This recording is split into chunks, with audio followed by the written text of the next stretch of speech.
Chapter number 6 Bharat, जो राजा लक्ष्मण सिंह द्वारा लिखित है उसे पढ़ेंगे। राजा लक्ष्मण सिंह का जन्म है वो 1926 में हुआ है। ये कहानी है वो आप लोगों ने कहीं ना कहीं सुनी होगी। ये कहानी है वो कालिदास द्वारा लिखित, जिसे हम कवि कालिदास कहते हैं। भारतीय संस्कृति के बहुत ही जाने माने जो कवि है कवि कालिदास, उनके द्वारा लिखित अभिज्ञान शाकुंतलम, उसमें से लिया हुआ एक छोटा सा अंश है जो राजा भरत सिंह ने अभिज्ञान शाकुंतल का अनुवाद किया था हिंदी में। तो उसमें से लिया हुआ एक छोटा सा अंश यहाँ पे आपको पढ़ाई में दिया गया है, आपके पाठ्य पुस्तक में लिया गया है। जैसे हमने देखा कि उनका जन्म 1926 में हुआ है। कहानी हम स्टार्ट करते हैं। जैसे मैंने बोला कि अभिज्ञान शाकुंतलम का एक छोटा सा अंश है आपका ये दिया हुआ पाठ, उसका नाम है भरत। तो पहले हम पात्र देख लेते हैं। पात्र इस प्रकार है। सबसे पहले है भरत, जिसके नाम से हमारा पाठ है। तो भरत है वो एक छोटा सा बालक है। यहाँ पे भरत का दूसरा नाम भी दिया गया है, वो है सर्वदमन। भरत जहाँ पे रहता है, जो ऋषि मुनि के साथ रहता है, वहाँ के ऋषि मुनियों ने उसे सर्वदमन नाम दिया हुआ है। क्यों दिया हुआ है ये नाम? क्योंकि भरत है या फिर सर्वदमन है वो सभी दुखों का दमन करता है, या सभी जो मुश्किलें है या प्रॉब्लम्स है उसका दमन करता है, इसलिए उसका नाम सर्वदमन रखा गया है। तो यहाँ पे भरत का दूसरा नाम सर्वदमन भी है। दूसरा जो कैरेक्टर है यहाँ पे वो है दुष्यंत। दुष्यंत पुरुवंशी राजा है। सभी राजाओं के अलग अलग वंश रहते हैं, वैसे ये पुरुवंशी राजा है, वो है दुष्यंत। और दो कैरेक्टर है यहाँ पे। जैसे हमें समझ में आ रहा है कि ये एक आश्रम में बात चल रही है, जो नाटक है वो पूरा आश्रम में चल रहा है। तो यहाँ पे और दो जो पात्र है वो है पहली तपस्वी और दूसरी तपस्वी। तो हमें जो पाठ यहाँ पे दिया गया है उसमें ये 4 पात्र है। ठीक है, तो अब हम स्टार्ट करते हैं अपना पाठ।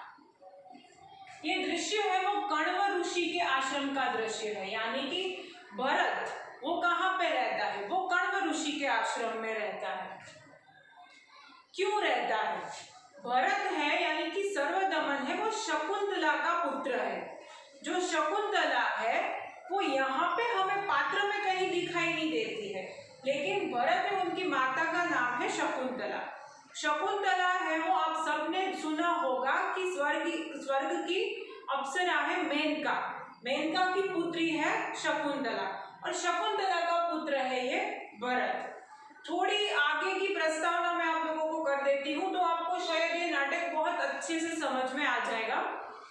शकुंतला है वो दुष्यंत राजा को मिलती है, दोनों के बीच में प्यार होता है।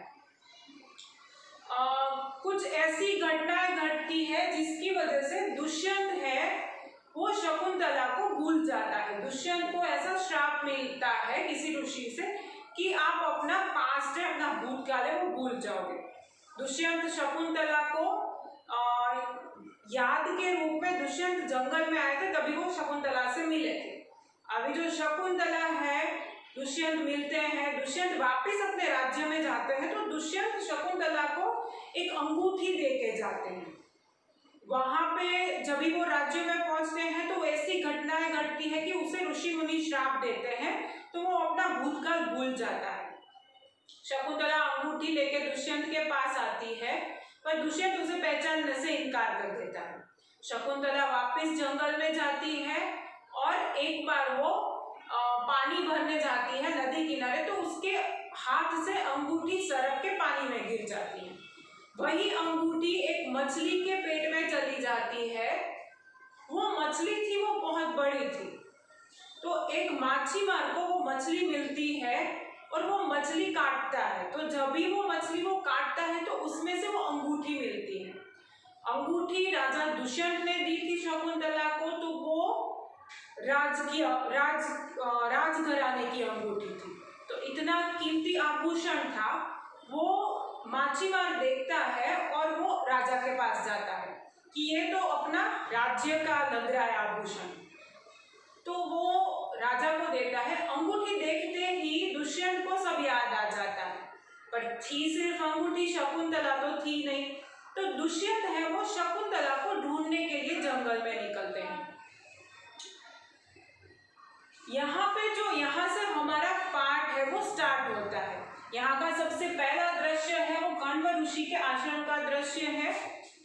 दो तपस्विनी और सर्वदमन यानी कि भरत वहां पे खेल रहे थे। भरत है वो जो सिंह का शावक रहता है, यानी कि लायन का बेबी, लायन का बच्चा, सिंह का बच्चा। जब अभी जो एनिमल्स रहते हैं, जो प्राणी रहते हैं, उनके बच्चे को शावक कहते हैं। तो जो सिंह शावक था, वो शावक के साथ वो खेल रहा था और उसे बोल रहा था कि तू अपने मुंह खोल, मुझे तेरे दांत गिनने हैं। और तपस्विनियां उसे समझा रही थी कि इस बच्चे को छोड़ दे, अगर इसकी माँ आ जाएगी तो तुझे परेशान कर देगी, या फिर ये छोटा सा जो शावक है सिंह का, इसे छोड़ दे, इसे परेशान मत कर। हम जो हमारे आश्रम में सब प्राणी रहते हैं वो हमारे जैसे ही निर्भय होके रहते हैं, तो उसे परेशान नहीं कर। पर ये जो सर्वदमन है वो किसी भी बात को मानने के लिए तैयार नहीं था। सर्वदमन कह रहा था कि नहीं, मैं खेलूंगा इससे, मैं डरता नहीं। इसके बाद जो तपस्विनी है वो उसे खिलौनों की लालच देती है कि तू अगर ये शावक को छोड़ देगा, ये सिंह के बच्चे को छोड़ देगा, तो मैं तुझे खिलौने लाके देती हूँ आश्रम से, तू इससे मत खेल, तू खिलौनों से खेल।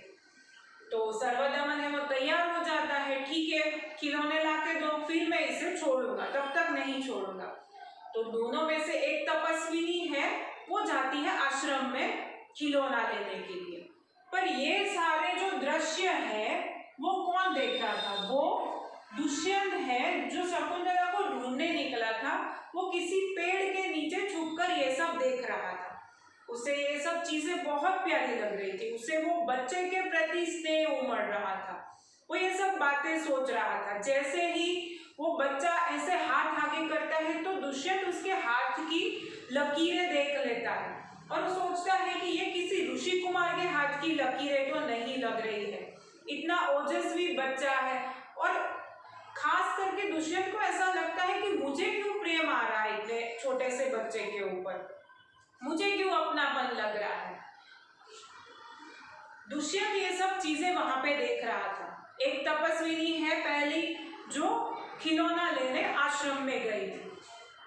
दूसरी तपस्विनी है वो दुष्यंत को बोलती है कि आप इसे समझाओ कि ये जो सिंह का शावक है, सिंह का बच्चा है, इसे छोड़ दे, उसे हम दूसरा खिलौना देंगे, उससे खेले। दुष्यंत उसके पास आता है और उसे बोलता है ऋषि कुमार ये सिंह का बच्चा है, इसे छोड़ दो। तो जो सर्वदमन है, जो भरत है, वो उसकी बात सुन लेता है और शावक को छोड़ देता है।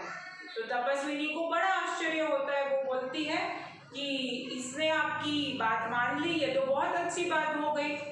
और ये उसे दुष्यंत को बताती है कि ये ऋषि कुमार नहीं है, ये पुरुवंशी का राजकुमार है, पुरुवंशी राजकुमार है।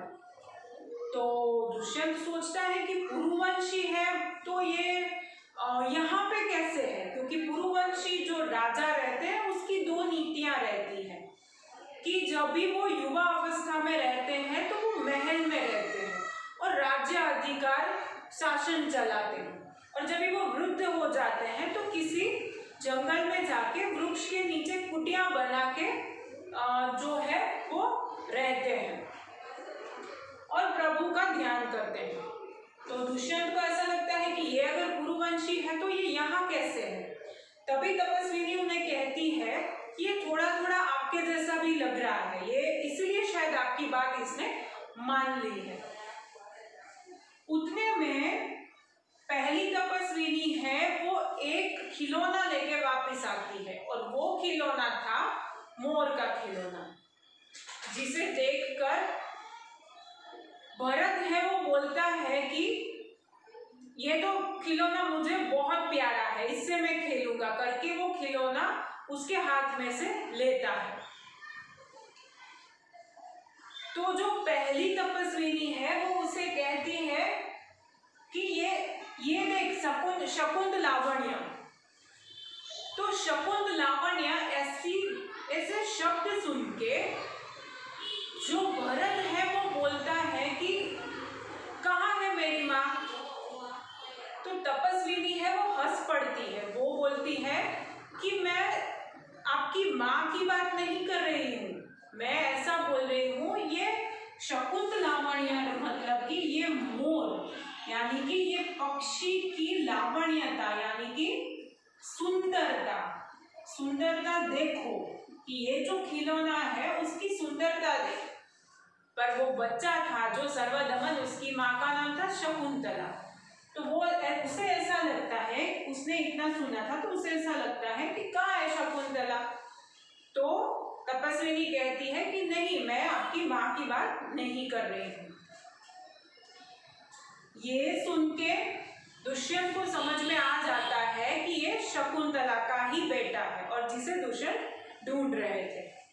इतने में एक घटना होती है कि भरत के हाथ में एक रक्षाबंधन बंधा हुआ था। रक्षाबंधन यानी कि एक ऐसा बंधन, एक ऐसा धागा जो उसकी रक्षा करता है ना। तो वो रक्षाबंधन है वो वहां पे गिर जाता है। तो गिरता है तो दुष्यंत उसे उठाकर उसे वापस देते हैं। तो जब तक दुष्यंत उसे उठाकर वो धागे को वापस दे रहे थे तो तपस्विनी उसे ना बोलती है कि आप ये धागा नहीं उठाओ, क्योंकि तो दुष्यंत बोलते हैं कि क्यों नहीं उठाओ। तो दुष्यंत को वो बताती है कि ये रक्षाबंधन ऋषि ने भरत को दिया है क्योंकि कोई उसे हानि नहीं पहुंचाए। ये जो रक्षाबंधन है वो उसको वही उठा सकते हैं जो उसकी माता हो या पिता हो। बाकी अगर कोई ये रक्षाबंधन उठाएगा तो वो जहरीला सांप बन जाता है और सामने वाले को डस लेता है।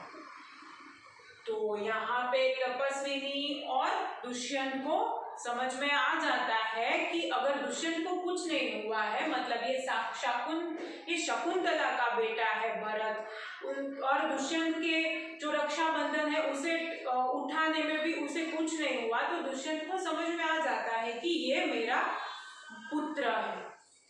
और दुष्यंत को शकुंतला और उसका जो पुत्र है भरत वो मिल जाता है। तो यहाँ पे राजा लक्ष्मण सिंह है वो हमें भरत और यानी कि सर्वदमन और उसके पिताजी दुष्यंत का मिलन यहाँ पे बता रहे हैं। तो ये बहुत ही जिसे बोल सकते हैं हम रसप्रद कहानी है। Thank you.